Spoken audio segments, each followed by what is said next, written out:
Welcome, everybody. In this session, we're going to explore capital budgeting, one of the most important decision-making processes in corporate finance.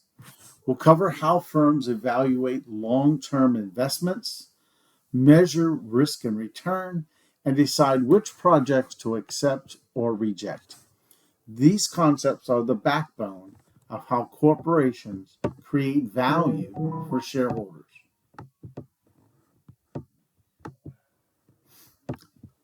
The big picture of capital budgeting presents techniques of how to maximize value. The net present value is a tool we will discuss that measures the change in wealth of the firm. We'll need to estimate the cash flows of the project and calculate the cost of financing this project. Capital budgeting is the process of analyzing potential projects that involve large expenditures and long-term decisions. These projects face the future of the firm. For example, when Tesla decides whether to build a new gigafactory, that's capital budgeting in action.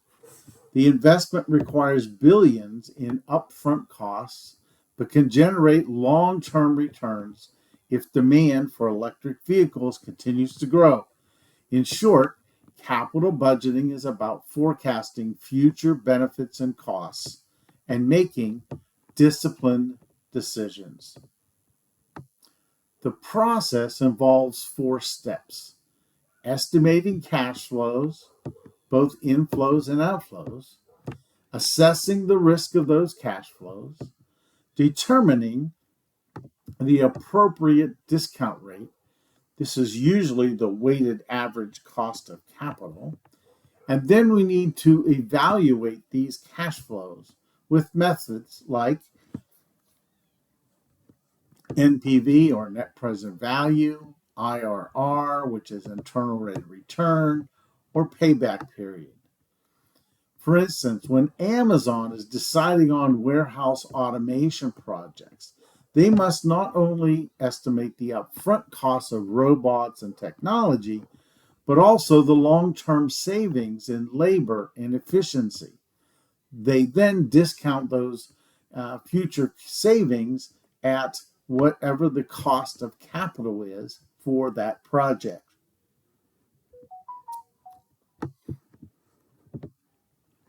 Capital budgeting projects generally fall into categories: replacements, expansions, contractions, safety/environmental, or mergers. Those are the basic ideas. All of the techniques can be used with most of these different types of projects. As we talk about, each technique that we discuss will have advantages, disadvantages, strengths and weaknesses, if you will, but they're all part of, or all geared towards, the analysis of the cash flows with particular projects. So a very clear example, right? BP's investment in renewable energy projects after the Deepwater Horizon disaster. These are environmental and strategic capital budgeting decisions made not just for profitability, but also for sustainability and regulatory compliance. Projects can be independent, meaning that one does not affect the other, or mutually exclusive, where choosing one rules out the other. I think from here you can maybe get the idea that one of these, mutual exclusive, involves ranking. So think about Apple deciding whether to allocate resources to new MacBook models versus expanding the iPhone line. Both are mutually exclusive uses of resources. Apple needs to rank the options and choose the one with the highest added value. Now, of course, if they had enough resources, they could do both of them. Sometimes our resources are restricted and we have to make choices. One of the most widely used methods is something called net present value, NPV. This compares the present value of the inflows of the project with the project's cost. Net present value is simply a time value adjusted cost benefit analysis. It directly measures the change in value when a project is implemented.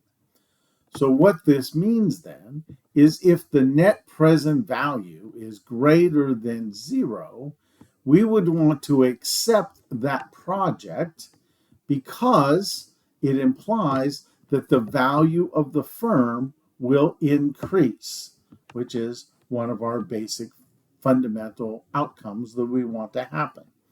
Of course, if we have mutually exclusive projects, we want to choose the one with the higher net present value.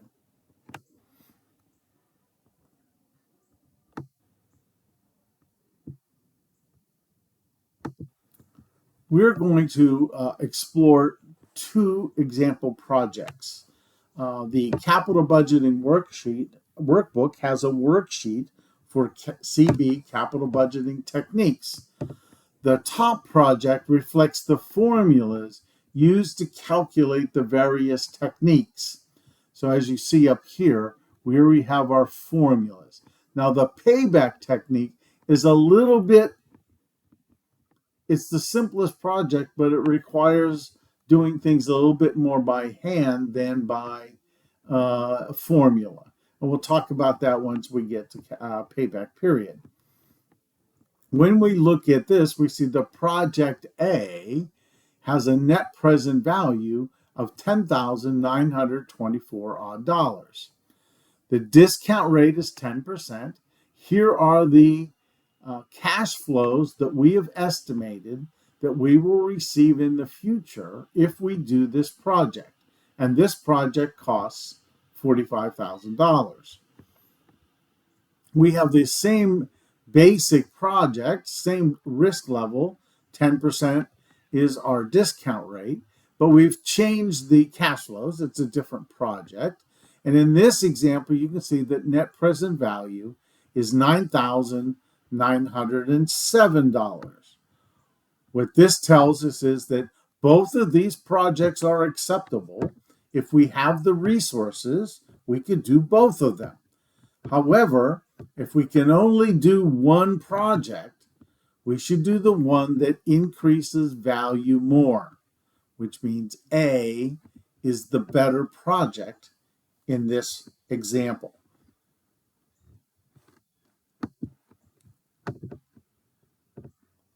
The internal rate of return is another technique. It's very popular. The textbook definition of this says that internal rate of return is the discount rate that makes the net present value equal to 0. I don't find this very informative. That doesn't really tell me anything. This is what internal rate of return really is. Essentially, it's the project's expected return. If you spend the money on the cost, if you invest, and all these cash flows occur as you predict, what rate of return do you get on this investment stream? If the internal rate of return is greater than the discount rate, or the weighted average cost of capital, we would accept the project. Now, Disney, obviously, they invest in new theme park rides, and they evaluate whether the IRA exceeds their hurdle rate. Again, this is often the cost of capital. If Disney projects a 15% internal rate of return on a ride, while their weighted average cost of capital is 8%, the project is attractive and they would want to move forward with that project.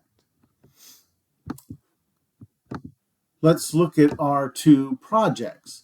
The internal rate of return for project A is 21.65%. Discount rate is 10%. Obviously, it's greater, so A is a good project. Project B, same discount rate. Its internal rate of return is 17.71%.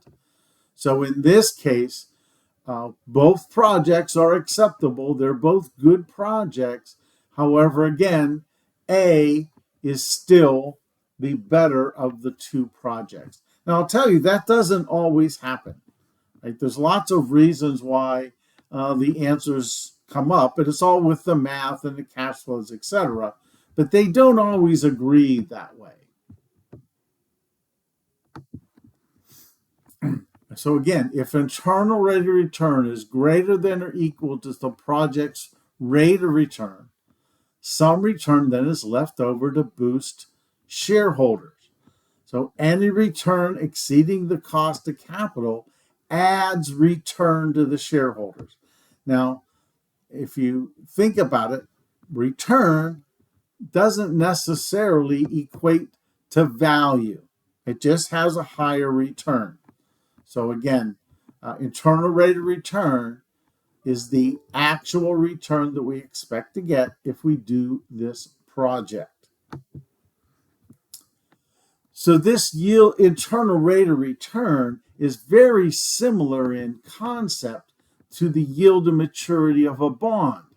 It reflects, again, the actual return you buy if you buy the project at the investment cost and you actually receive those cash flows. So if you're thinking about bond valuation and our discussion in previous videos, it is analogous to that decision. And you never would buy a bond that had a yield to maturity that was less than your required return. In capital budgeting, the required return is the cost of financing the asset. See you in the next video.